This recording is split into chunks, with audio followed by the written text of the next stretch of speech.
Bien, hermanos, vamos a compartir la palabra del Señor, la aplicación de la enseñanza del día domingo, una parábola muy conocida, tal vez una de las más conocidas, la parábola del Hijo Pródigo. Solo recordar dónde se encuentra el texto, vamos a leer probablemente algunos versículos, no necesariamente todos, eh, para recordar lo básico de esta enseñanza y también algunas aplicaciones para nuestra vida. Lucas capítulo 15, del verso 11 al 32. Allí se encuentra la parábola del hijo pródigo. Y como decíamos, ¿no? El día domingo, esta parábola no viene sola, sino que tiene un contexto. Para los que no estuvieron y no han oído la predicación del día domingo, es bueno que puedan hacerlo, puedan escuchar la predica, porque ahí yo explico el contexto, el preámbulo de el relato de la parábola. Y la verdad es que muchas veces podemos llegar a entender la parábola de manera equivocada si no tenemos en cuenta ese contexto más amplio que partía en el capítulo 15, versos 1 y 2. Eh, la parábola es una respuesta a este prejuicio que tenían los fariseos y los escribas. Verso 2 dice: "Y los fariseos y escribas murmuraban, este recibe a los pecadores y come con ellos". Y de ahí en adelante, ¿no? Viene la parábola de la oveja perdida, y después la parábola de la moneda perdida, y luego viene la parábola del hijo pródigo. Las tres están íntimamente conectadas en la motivación y en lo que quieren responder por parte del Señor Jesucristo.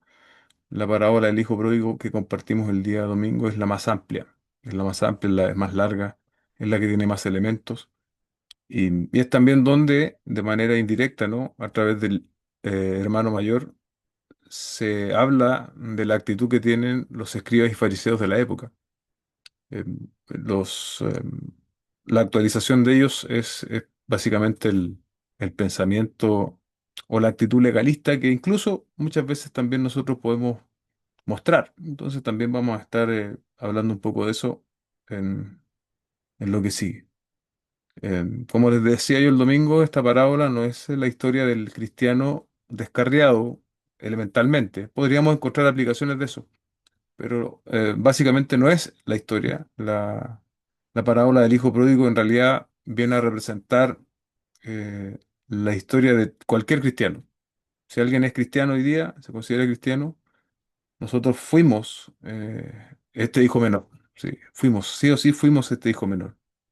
Estuvimos lejos de Dios, estuvimos viviendo nuestra vida según nuestro propio instinto. Y aquí también la parábola lo muestra de manera muy clara. Fue Dios quien toma la iniciativa en un sentido, ¿no? Al recibirnos. Cuando nosotros nos arrepentimos, Él nos recibe. Vamos a hablar más de eso también adelante. Bueno, en la primera parte yo dividí la enseñanza solo para poder ir digiriéndola un poco más fácil. Hablábamos del pecado y cuál fue el pecado, ¿no? De este hijo menor: pedir la herencia con el propósito de poder malgastarlo, ¿sí? Irse a un lugar lejano. Y eso también nos viene a representar a nosotros. Nosotros, antes de venir a la fe en el Señor Jesucristo, éramos personas que estábamos lejos de Dios. Y aquí hay que también clarificar esto, porque a veces la bondad personal puede confundirse con cristianismo. Hay personas que no necesariamente estuvieron en, en alguna conducta de vida así extrema, pero igualmente se encuentran como este hijo menor, o nos encontramos como este hijo menor. Y como yo lo sostengo y lo he dicho en más de alguna oportunidad, no existen las personas nacidas en el Evangelio. Hay personas que pueden haber nacido en hogares cristianos, pero no hay una sola persona que haya nacido en el Evangelio, porque la Biblia enseña que nosotros hemos nacido muertos en nuestros delitos y pecados, ¿sí? Desde allá, desde Adán, hemos heredado, ¿no? Esta separación con Dios. Y entonces eso refleja de manera didáctica la experiencia del hijo menor y también nos representa a nosotros. Ahora, yo pensaba en esto durante la tarde, y es que el hijo menor o la postura del hijo menor, su forma de pensar, si bien ya no debe ser parte de la vida del cristiano, como conducta, muchas veces este patrón reaparece en nuestras vidas. Un patrón de, aún siendo cristianos, aún estando en la fe, aún asistiendo a la iglesia, aún escuchando sermones, aún siendo cristiano, este patrón puede aparecer en nuestras vidas, este patrón de pensamiento de independencia de Dios. Y llegamos también a comportarnos de maneras inadecuadas. Claramente no por periodos indefinidos de tiempo, probablemente es por periodos cortos y el Señor nos llama al arrepentimiento. Pero sin lugar a dudas, este patrón que llamo yo de independencia de Dios muchas veces igual reaparece en nuestras vidas y lo podemos ver cuando nosotros tomamos decisiones importantes y no consideramos a Dios, cuando nosotros utilizamos nuestro tiempo y no honramos a Dios, cuando nosotros utilizamos nuestros recursos, nuestros talentos, como hablábamos hace una semana atrás, y no honramos a Dios. Entonces este patrón de comportamiento del hijo pródigo, si bien ya no es una característica de nuestra vida, muchas veces puede reaparecer y tenemos que ciertamente ser lo suficientemente objetivos y honestos para darnos cuenta. Como comenta Warren Wiersbe, este país lejano al cual se va este hijo pródigo, no es necesariamente un lugar físico lejano, porque el país lejano existe primero en el corazón. Y esa es una idea que a mí me cautiva mucho porque es verdad, hermano, nuestra soberbia hacia Dios, nuestro querer estar lejos de Dios, nace primero en el corazón. Este hijo menor en algún punto tuvo que pensar esto. No se levantó de la noche a la mañana y dijo, bueno, yo hoy día, esta mañana, le voy a pedir la herencia a mi padre. No, definitivamente fue algo que él venía elucubrando hace tiempo. Es un lugar, este deseo, ¿no? Pecaminoso es algo que nace en nuestro corazón. Y bueno, eso en la vida del incrédulo es un patrón. En la vida del cristiano muchas veces también puede llegar a ser no un patrón, pero una tentación. Los cristianos somos tentados y tenemos que, por lo tanto, estar súper pendientes, ¿no? Que esto no nos pase y pedirle al Señor que nos libre de la tentación.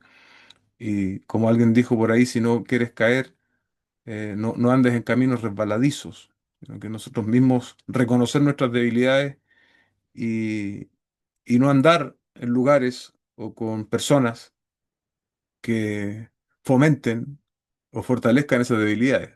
O sea, nosotros tenemos que ser necesariamente personas sabias para no deslizarnos, hermanos, en el pecado. Por lo tanto, ya de manera general, ¿no? Establecimos eso. El hijo menor nos representa a cada uno de nosotros.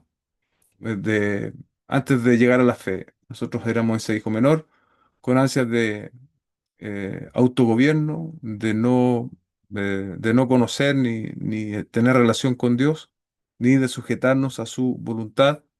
Eso cambia y la única manera en que puede cambiar es mediante Cristo. O sea, no podemos cambiarlo nosotros mismos, sino que eso cambia mediante la obra de Cristo, no hay otra manera. Y el segundo punto es la dificultad, la escasez en el caso de la historia que comentamos se transforma en una oportunidad para el arrepentimiento. Y esto es muy cierto, yo se lo decía el domingo, si hiciéramos un diálogo acá o contásemos nuestras experiencias de fe, sin lugar a dudas, muchos de nosotros podríamos contar que llegamos en alguna situación de conflicto a la fe, ya sean divorcios, enfermedades, crisis, depresiones, quiebres emocionales, quiebres económicos. Mucha gente llega de esta manera, crisis existenciales. Y fue lo que le ocurrió también a este hombre, ¿no? Al hijo menor. Dice el verso 14 cuando ya había gastado todo, todos sus recursos, vino una gran hambre en aquel país y comenzó a pasar necesidad.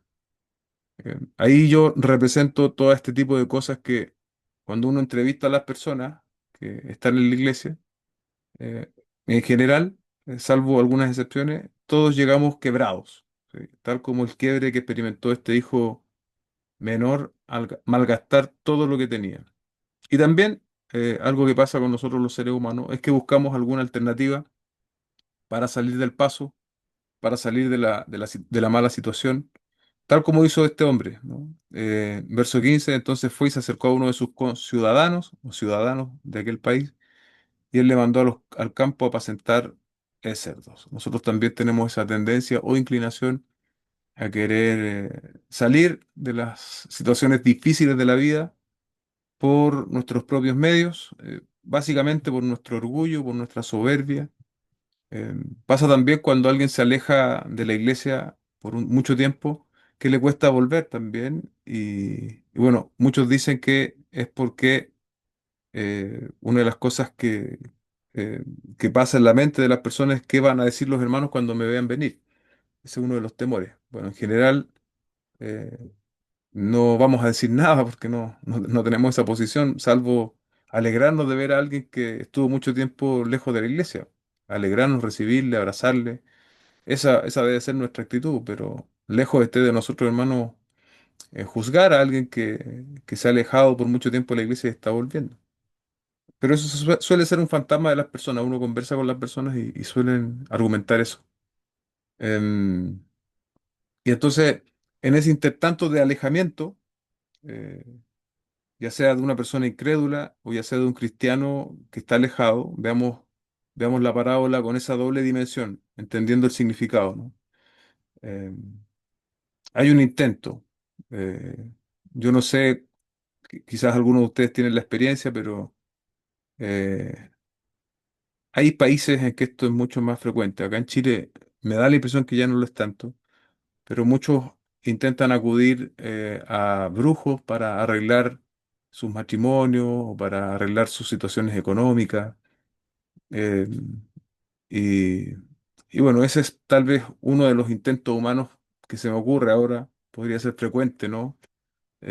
Frente a las situaciones difíciles de la vida, u cualquier sucedáneo que no sea Dios, cualquier persona, institución donde tú creas que ahí vas a encontrar la solución de tus problemas, pero que tiene al menos dos dificultades. No va a solucionar tus problemas y no te va a confrontar con el verdadero problema que nosotros los hombres tenemos. Entonces, cualquier cosa puede ayudar. ¿Sí? Yo no soy quien para desacreditar, por ejemplo, terapias o cosas de ese tipo. Pueden ayudar, pero no nos van a dar con el origen del problema. Y el origen de nuestros problemas es nuestro pecado, ¿no?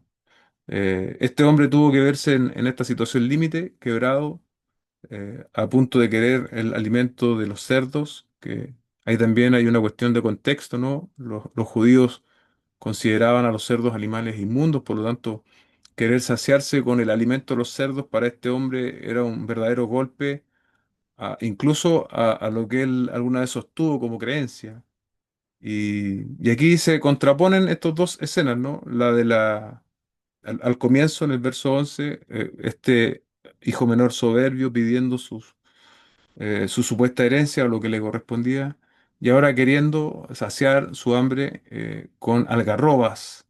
Eh, y aquí en el verso 17 aparece este momento, el momento del arrepentimiento, el momento en que él logra ver su verdadera situación.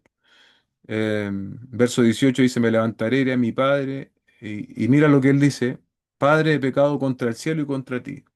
¿Se dan cuenta? Contra el cielo y contra ti. Ahí también está implícito Dios. Cuando nuestro pecado siempre es contra Dios, pero este hombre reconoce que ha pecado contra su padre, y contra el cielo y contra él, en el fondo. Y dice en su pensamiento, ¿no? Ya no soy digno de ser llamado tu hijo, hazme como uno de tus jornaleros. Ese era su proyecto, esa era su expectativa. Y los contrastes son evidentes. Y aquí también, ¿no? El pecado en su máxima manifestación, en el orgullo, en la soberbia, exige, como estaba exigiendo o como exigió este hombre a su padre la herencia. Pero en cambio el arrepentimiento es humilde, ¿se dan cuenta? El arrepentimiento es humilde, no hace exigencia. Solo apela a que el padre le pueda convertir en uno de sus trabajadores. Y como mencionaba yo el día domingo, el arrepentimiento siempre es algo notorio, siempre es algo práctico, es algo que debe manifestarse. Y este hijo menor lo muestra de manera muy vívida y también debemos considerarlo nosotros. Em, Luego el relato sigue, ¿no? Yo les leí algunos versículos que también daban cuenta de esta realidad del pecado universal en los hombres.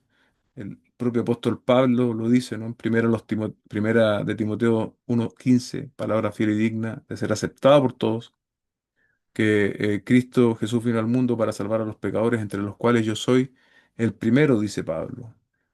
Como Pablo, también nosotros éramos pecadores y hemos recibido a través de Cristo la bendición, el acceso al Padre a través de su obra. Y ya en un punto 3 el encuentro que todo cristiano en algún punto de su vida tuvo. Este encuentro que no es, en un sentido no es igual, no se manifestó de manera calcada para todos nosotros, pero que en el fondo, ¿no? Sí es igual para todos. Todos hemos recibido el amor del Padre. Algunos socialmente tal vez más quebrados que otros, algunos más heridos que otros, en distintas situaciones, pero todos hemos sido afectos, hemos recibido el afecto, hemos recibido el amor del Padre, y eso es algo que resalta en esta parábola, que a veces pasamos de largo en los personajes. Si se dan cuenta, hay tres personajes, ¿no? Está el hijo pródigo, el hijo menor, el padre y después el hijo mayor.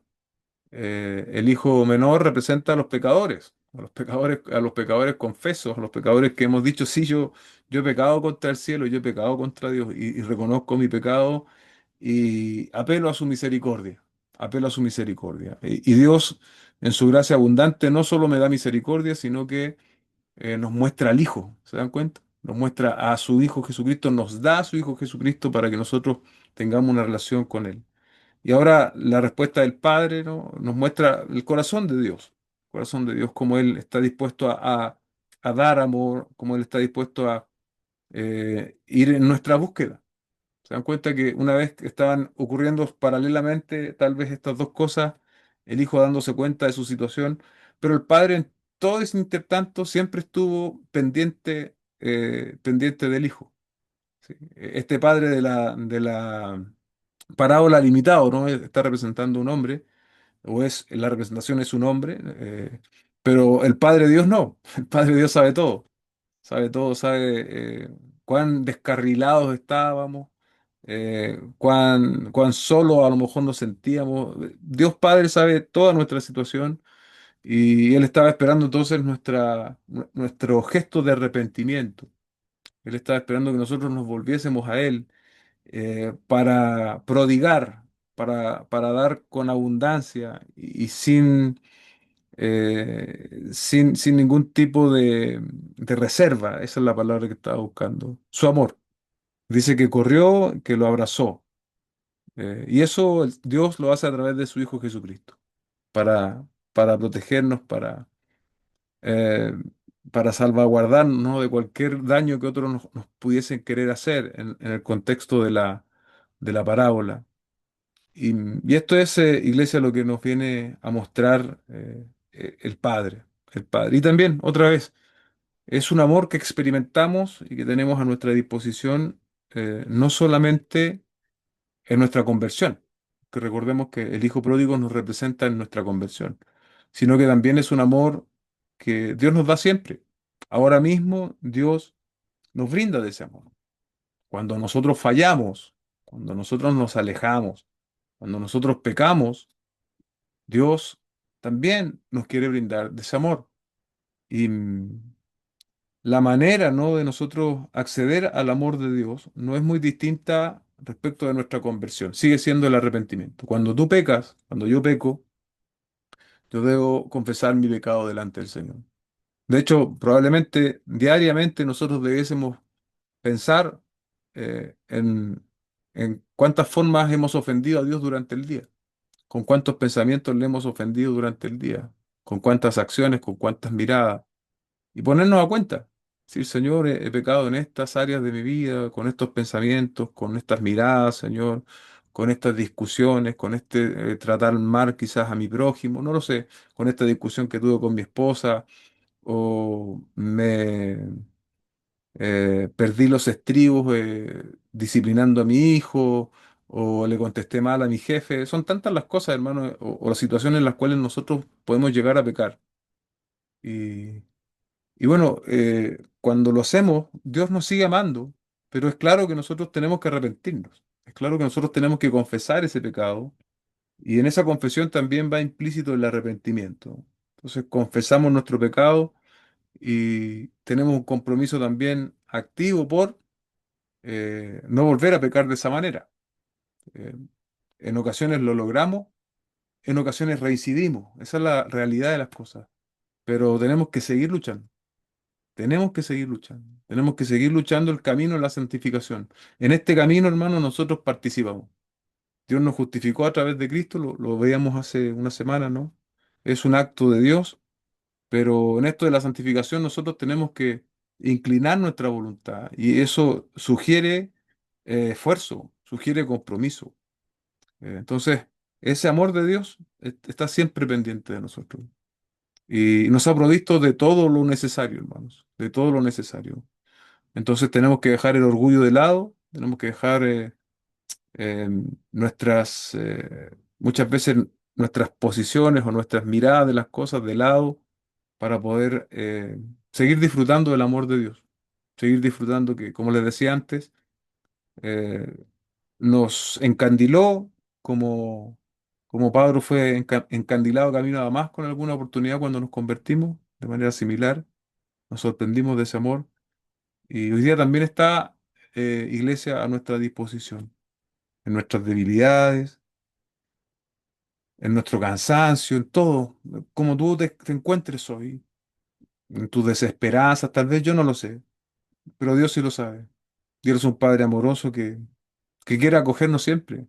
No solo cuando estamos mal, sino que Él siempre quiere acogernos, siempre quiere tener una relación cercana e íntima con nosotros. Y no tenemos que desperdiciar esta gran oportunidad que tenemos como hijos.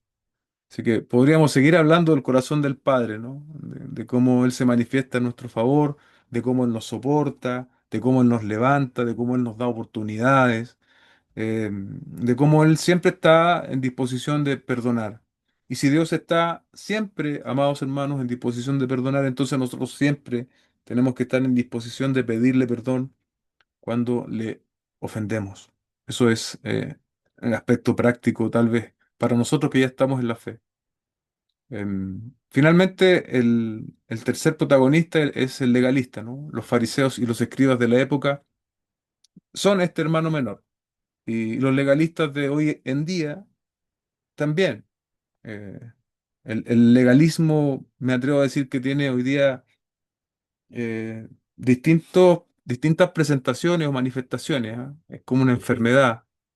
Y también pienso que cada uno de nosotros también porta algo de legalista en su interior, que se manifiesta dadas las condiciones, como un virus, ¿no? Como un virus que se manifiesta dadas ciertas condiciones.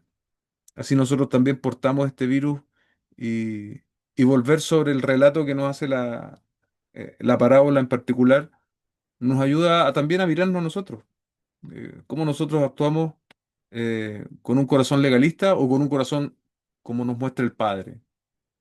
Sobre todo teniendo la presentación del relato del pecado de otro, ¿no? El pecado de otro.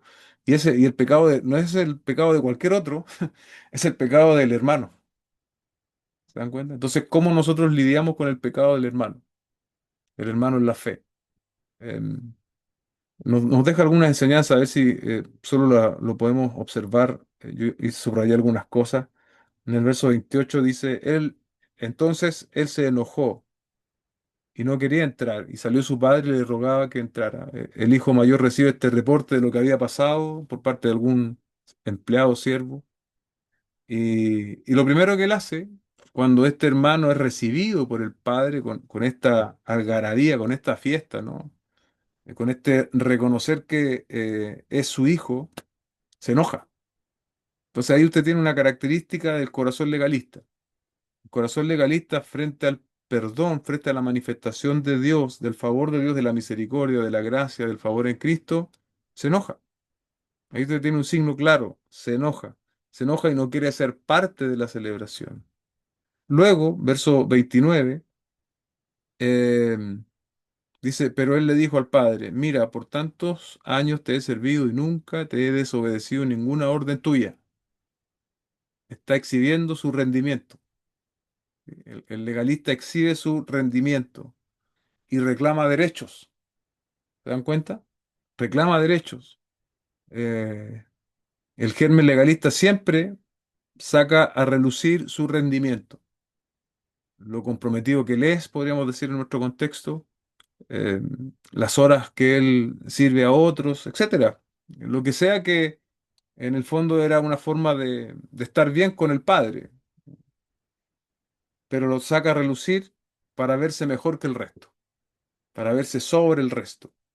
Eso también es típico del germen del legalista. Y finalmente señala el pecado. Y esto es, yo lo pensaba hoy día, no señala cualquier pecado. Y esto es muy legalista. Señala, señala el pecado perdonado. ¿Se dan cuenta? Verso 30. Pero cuando vino este, hijo tuyo, que ha consumido tus bienes con rameras, mataste el becerro engordado. ¿Se dan cuenta?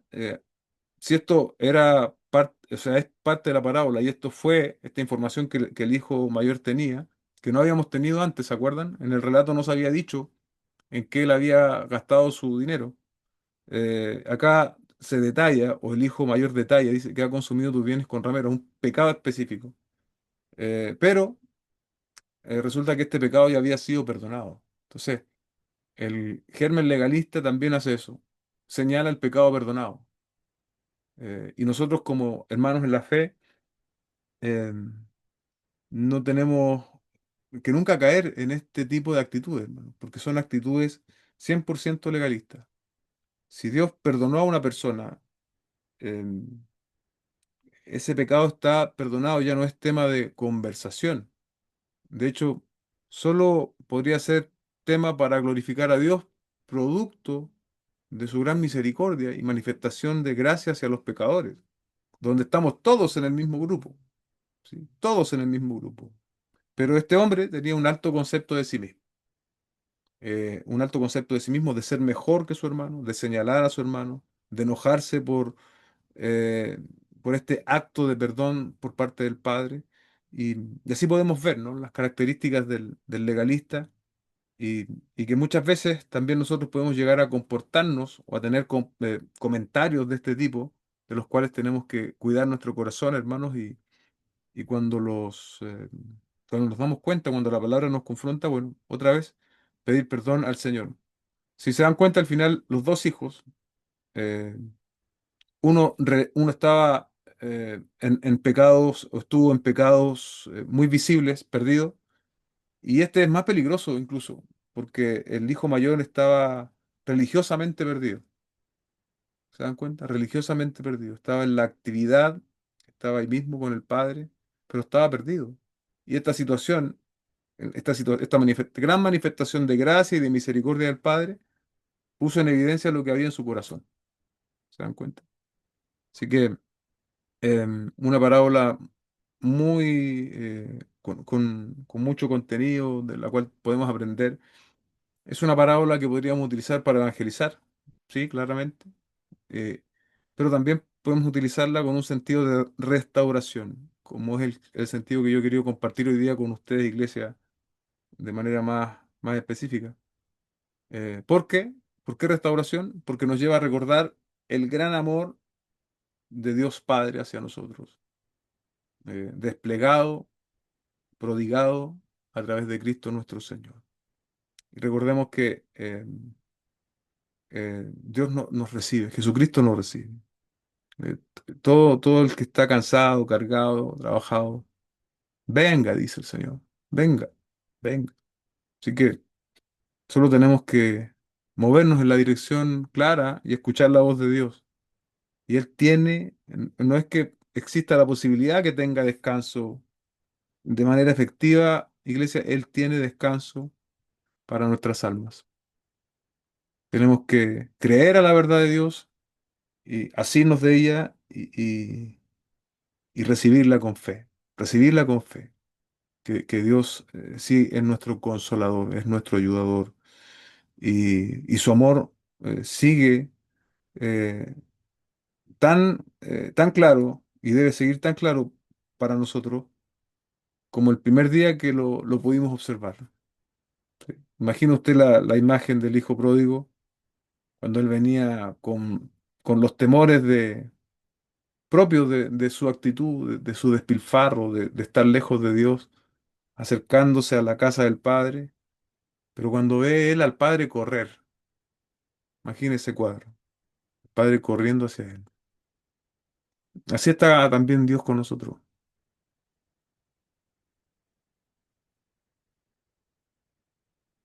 Así que es hermoso, hermano, es hermoso pensar en esto. Les animo y, y que el Señor pueda también aclarar nuestra vista en este tiempo, darnos más visión para poder, como dice Pablo, ¿no? En Efesios, cuando vimos que nuestros ojos sean abiertos a las bendiciones espirituales. Necesitamos eso, hermano, porque su amor está allí, el amor del Padre está allí, nuestro Señor Jesucristo está allí. Pero a veces, bueno, producto de las distintas circunstancias, situaciones y producto también de nuestro propio pecado, no lo podemos ver en la dimensión y en la profundidad que lo necesitamos. Pero eso tiene solución. Eh, y creo que compartir este tipo de predicaciones también van en esa dirección, de poder tomar el rumbo. Así que eso, vamos a orar. Padre Celestial, te damos gracias por poder volver a esta hermosa enseñanza del Hijo Pródigo, Señor. Nos sentimos representados en ella. Sentimos también la advertencia de ese corazón legalista que a veces también anidamos, ¿no? Tantos años en el Evangelio, a veces también despierta en nosotros orgullo y somos capaces de señalar a otros hermanos o a otras denominaciones o formas o manifestaciones de fe evangélica.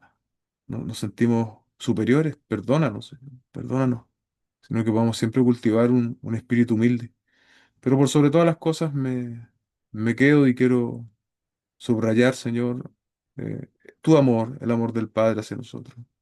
Si hay esta noche hermanos que están requiriendo esa manifestación de amor, yo te ruego, Señor, que tú se los muestres, Señor. Sé que ese amor está intacto, es un amor eterno, es un amor inmutable, pero que nos lo muestres en el sentido de que nosotros podamos verlo, Señor, que nuestros ojos sean abiertos a esa realidad, que podamos encontrar descanso también en ello. Si es necesario arrepentirnos, si es necesario confesar nuestros pecados, podamos hacerlo, Señor. Que podamos estar de verdad cuenta contigo, Señor. No por temor a perdernos, porque sabemos que si estamos en la fe, Señor, no hay manera que eso suceda. Pero sí por el temor, Señor, a estar en esa relación íntima y constante contigo, Señor. Ayúdanos. Te damos gracias y te bendecimos. En el nombre de nuestro Señor Jesucristo. Amén y amén.